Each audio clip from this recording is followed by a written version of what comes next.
Hello friends, तो आज के इस वीडियो में हम बात करने वाले हैं कि अगर आपका कोई बिज़नेस है और अपने बिज़नेस के लिए आप वेबसाइट बनवाना चाहते हैं तो वर्डप्रेस की जो वेबसाइट होती है उसके लिए कितना कॉस्ट, एक स्टैंडर्ड या एक मिनिमम कितना कॉस्ट होता है जो कि आप किसी भी कंपनी को पे करना चाहते हैं या फिर जो पे करना चाहिए, एक स्टैंडर्ड कॉस्ट क्या होती है, आज हम इसके बारे में बात करेंगे क्योंकि ये एक बहुत ही कॉम्प्लेक्स मैटर है।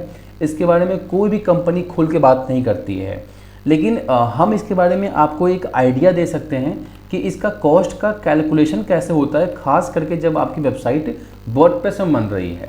ठीक है, वर्डप्रेस में वेबसाइट बनाना काफ़ी इजी होता है और बहुत ही कम समय में वेबसाइट को बनाया जा सकता है क्योंकि वर्डप्रेस में कुछ टूल होते हैं जिसकी मदद से हम वेबसाइट को ड्रैग एंड ड्रॉप करके हम इसमें बनाते हैं। कोई इसमें कोडिंग की नीड नहीं होती है।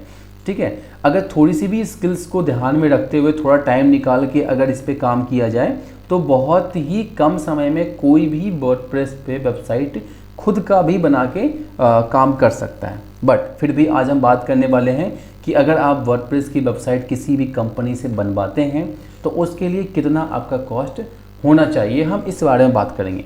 देखिए, एक चीज़ इसमें होता है डोमेन होस्टिंग, ठीक है, जिसके बारे में हम बात नहीं करेंगे। क्यों? क्योंकि डोमेन होस्टिंग एक ऐसी चीज़ है जो कि सबको, एक तो सबको पता होता है कि डोमेन क्या है, होस्टिंग क्या है। दूसरा, ये आप जिस भी कंपनी से खरीदते हैं उसका कॉस्ट आपको अपना खुद देखना पड़ता है कि डोमेन का क्या कॉस्ट बता रहा है। जैसे कि होस्टिंगर है, गोडैडी है, डोमेन आपसे कितना कॉस्ट गोडैडी ले रही है, होस्टिंगर ले रही है, डिपेंड करता है। मान लो आपने किसी एसएस ले लिया जो बहुत महंगा बेच रहा है, आपने वो ले लिया, इसकी कोई प्राइस, फिक्स प्राइस भी इसकी नहीं होती है। जिस डोमेन की जितनी वैल्यू होती है वो उतना महंगा भी होता है। होस्टिंग में भी सेम है कि आप होस्टिंग कौन सा लेते हो, डेडिकेटेड लेते हो, शेयर्ड लेते हो, तो इनकी प्राइस तो कैलकुलेट करना मुश्किल है क्योंकि ये आपके चॉइस पे डिपेंड करता है। ठीक है, बस मैं इसका एक अनुमान बता देता हूँ कि जो होस्टिंग है ये इसका मिनिमम प्राइस आपका 600 पड़ता है पर ईयर, है ना। और होस्टिंगर में क्या होता है कि इसमें बहुत सारे कंडीशंस होते हैं कि आपको शेयर्ड होस्टिंग लेना है कि डेडिकेटेड लेना है कि बीपीएस लेना है, क्लाउड, मतलब इसमें कई सारे कंडीशंस के भी यहाँ पे चलता है। लेकिन फिर भी जो इसका मिनिमम प्राइस होता है वो होता है 2600 आते हैं पर ईयर के। बट इसमें क्या होता है कि क्लाइंट को हम लोग रिकमेंड करते हैं कि आप 2600 का खर्चा मत उठाओ, मैं आपको होस्टिंग देता हूँ थोड़े बहुत कॉस्ट में, शेयर्ड होस्टिंग, है ना, आप उसका यूज कर लो। ठीक है, इसलिए हम इस बारे में ज़्यादा बात नहीं करेंगे। हम बात करेंगे कि आपकी जो वेबसाइट है अब उसमें कितने पेज बनने चाहिए। मैं बात करूंगा आपसे कि कुछ कितने पेज ऐसे हैं जो कि बिल्कुल मैंडेटरी पेज हैं, है ना, जिसको कि होना ही होना चाहिए, और कितने ऐसे पेज हैं जो कि ऑप्शनल हैं, है ना।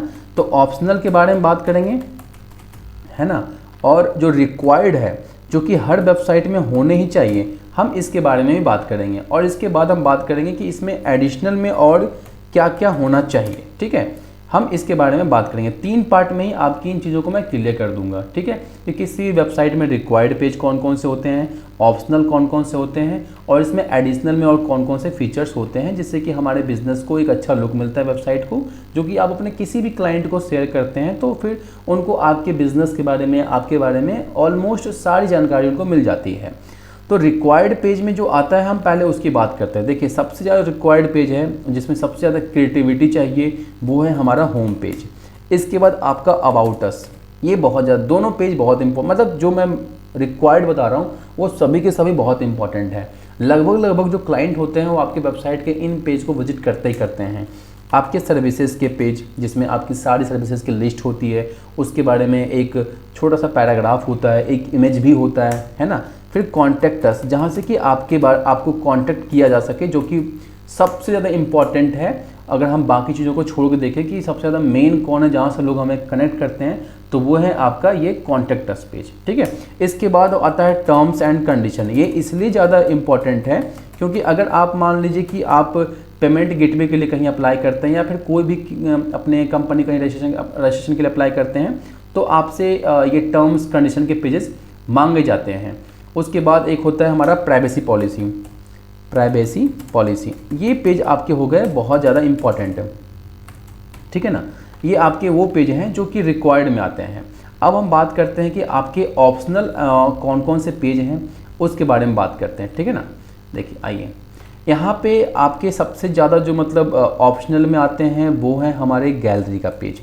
देखिए गैलरी का पेज ऑप्शनल मैं इसलिए बता रहा हूँ क्योंकि इसके लिए बहुत लोग अलग से पेज बनाते हैं, बहुत सारे लोग होम पेज पे ही थोड़े से गैलरी लगा के वहाँ से काम कर लेते हैं। उसके बाद एक होता है ब्लॉग का पेज, ये आप अलग से ही बनवा सकते हैं। और ये होता है कि चलो ब्लॉग नहीं भी देंगे तो कोई दिक्कत नहीं है, लेकिन ऑप्शनल में इसीलिए इसको हमने रखा है। एक होता है टेस्टिमोनियल का, तो टेस्टिमोनियल को हमने ऑप्शन में इसलिए दिया है क्योंकि कुछ लोग इसका अलग से पेज बनवाते हैं और कुछ लोग होम पेज पे ही थोड़े बहुत टेस्टिमोनियल दिखा देते हैं स्लाइडर्स के फॉर्मेट में, और कुछ लोग अबाउट अस में भी बोलते हैं कि टेस्टिमोनियल्स को लगा दीजिए, इसके लिए अलग से पेज बनाने की ज़रूरत नहीं पड़ती है। इसके बाद हमारा होता है इसमें ब्लॉग का हो गया, टेस्टिमोनियल का हो गया हमारा, और गैलरी भी हमारा हो गया, है ना। और ऑप्शनल में भी और ज़्यादा कोई पेजेस नहीं। हाँ, एक और आता है इंडिविजुअल सर्विसेज पेज। इसमें क्या होता है सर जी कि जैसे कि मान लीजिए कि आपने एक पेज बनाया अपना सर्विसेज का, अगर आप 5 सर्विस देते हो तो पाँचों सर्विस के बारे में इसमें नाम दिया हुआ है, पाँचों के एक एक इमेज दिया हुआ है, उसका पैराग्राफ है। और इंडिविजुअल में क्या है कि उन पाँचों के नाम से अलग अलग पेज बने हुए हैं, है ना, जिसमें उसके सर्विसेज के बारे में पूरी जानकारी दी हुई है। तो ये हो गया उसका एक इंडिविजुअल पेज। और ये सब आते हैं ऑप्शनल में। अगर अपनी वेबसाइट में चाहते हैं कि मैं चाहता हूँ कि लगाऊँ तो लगा सकते हैं, कोई दिक्कत नहीं है, लेकिन इसके बिना भी आपके बिज़नेस को कोई समझने में दिक्कत करे उस वेबसाइट पे, ऐसी कोई बात नहीं, इसलिए ये ऑप्शनल में है। अब हम बात करते हैं कि एडिशनल में क्या क्या आता है। तो एडिशनल में भी कुछ चीज़ें ऐसी हैं जो कि बहुत ज़रूरी है, ठीक है ना, और ये एक तरीके से मैंडेटरी ही है। मैं पहले इसकी लिस्ट बताता हूँ, फिर इसके बारे में बताऊँगा कि ये मैंडेटरी क्यों है। जैसे कि आपका इसमें सोशल मीडिया, जितने भी आपके सोशल मीडिया हैं, चाहे फेसबुक हो गया, इंस्टाग्राम हो गया, जो भी है आपके, वो सभी के सभी इसमें लिस्ट होने चाहिए, सभी इसमें इंटीग्रेट होने चाहिए, है ना। इसमें आपके कॉल बटन अलग से होने चाहिए वेबसाइट पे, जो कि किसी भी पेज पे हम जाएं तो वहाँ पे एक कॉल का बटन राइट साइड में या लेफ्ट साइड में दिखे। एक व्हाट्सएप का बटन होना चाहिए जो कि हमेशा मेरे पेज पे हो, जिस पे कभी भी क्लिक करके क्लाइंट या जो विजिटर्स है वो हम तक पहुंच सकता है, ठीक है। इसके बाद एक इंक्वायरी का अलग से इंक्वायरी फॉर्म जो कि पॉपअप में रहे और कस्टमर से लीड लेने के लिए उसको दिखता रहे, ठीक है ना। ये सारे पेज जो हैं वो हमारे एक तरीके से जो मैं ये बता रहा हूँ एडिशनल चीज़ें, ये मैंडेटरी है क्योंकि यहाँ से हमारे बिज़नेस को हमें बिज़नेस को एक लीड मिलेगा, इंक्वायरी मिलेगा, इसलिए ये सभी ज़रूरी हैं। अगर आपका बिज़नेस का GMB है, गूगल माई बिज़नेस लिस्टेड है, तो उसके सारे रिव्यू को आप यहाँ पे इंपोर्ट कर सकते हैं। जो भी रिव्यू आपके वहाँ पे आएंगे वो सारे रिव्यू आपके यहाँ पे आएंगे, है ना। सोशल मीडिया हो गया, कॉल एक्शन बटन, ये सब कुछ यहाँ पे होना चाहिए। देखो अब जो मेरे पास एक लिस्ट है, इस लिस्ट के अकॉर्डिंग ये है कि आपको ये और ये तो करना ही चाहिए हर एक वेबसाइट में। आप एक बार को इसको स्किप कर सकते हो but can't skip this part, इस पार्ट को भी नहीं, और ये पार्ट तो हमारा एडिशनल है जो कि होना ही होना चाहिए। एक तरह से ये भी हमारा रिक्वायर्ड है, ठीक है। अब बात करते हैं कॉस्टिंग की। देखिए जो ये वाली कॉस्टिंग है, ये इसमें 1 2 3 4 5, इसमें 5 पे जाए। देखिए इसकी कॉस्टिंग जो मिनिमम जो 1 2 3 4 5 6 पेज में ना, इसमें home, about us, services, contact us, terms and condition, privacy policy, इसका जो मिनिमम कॉस्टिंग आपसे कोई भी कंपनी आपसे 2500 लेती है मिनिमम। ये सब पेज मिला के, ये सभी पेज मिला के बात कर रहा हूँ, ठीक है। जो इसकी कॉस्टिंग है जिसमें कि गैलरी हो गया, ब्लॉग, टेस्टिमोनियल्स, इंडिविजुअल्स, इसकी जो कॉस्टिंग आपसे कोई कंपनी ले सकती है वो ले सकती है 1000, ठीक है ना, जिसको कि आप चाहो तो रख भी सकते हो, नहीं भी रख सकते हो। और जो इसकी जो कॉस्टिंग है, इसकी कॉस्टिंग है 0, ठीक है ना। इसकी कॉस्टिंग 0 ये है कि देखो ये एक एडिशनल चीज़ है, ठीक है। ये जैसे ये जो रिक्वायर्ड है उसी के साथ ये भी रिक्वायर्ड है। आप चाहे तो ये बनवाओ, चाहे आप ये बनवाओ, ये मैं आपको दूंगा ही दूंगा, ये इसके साथ ऐसी वाली बात है। तो आपकी जो टोटल कॉस्टिंग है वो देखा जाए 2500 भी हो सकती है, वो देखा जाए तो 3500 भी हो सकती है। क्यों? डिपेंड करता है कि आप इसमें कौन कौन सा काम करवा रहे हो, है ना। इस बात पे डिपेंड करता है कि आप इसमें कौन कौन सा काम करवा रहे हो। जिससे कि एक सेकंड जरा सा मैं ये ड्रॉ कर लूँ, ठीक है ना। तो आपकी जो कॉस्टिंग इसमें आती हुई दिख रही है वो है हमारी ये 2500 और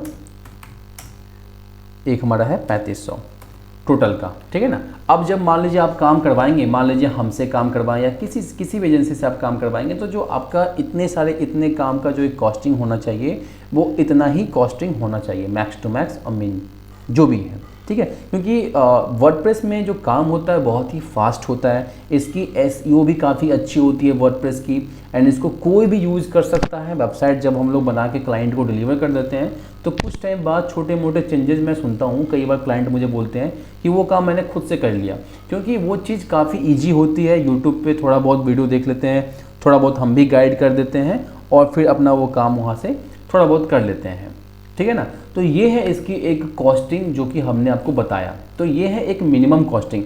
अब बात करते हैं कि मैक्सिमम क्या हो सकती है। देखो मैक्सिमम का कोई लिमिट नहीं है, मिनिमम का तो मैं एक बार बता भी सकता हूँ कि हाँ ये मिनिमम है, बट मैक्सिमम का कोई भी वो नहीं है। क्यों? क्योंकि कंपनी अपने अपने अकॉर्डिंग वो डिमांड करती है कि मुझे ये चाहिए एंड मुझे इस पेज का मुझे इतना चाहिए, ठीक है ना। तो मिनिमम मैं आपको बता सकता था, तो मिनिमम मैंने बताया आपको। धन्यवाद इस वीडियो को यहाँ तक देखने के लिए, और अगर आपने वीडियो यहाँ तक देखा है तो चैनल को सब्सक्राइब एंड वीडियो को लाइक ज़रूर कीजिए। धन्यवाद।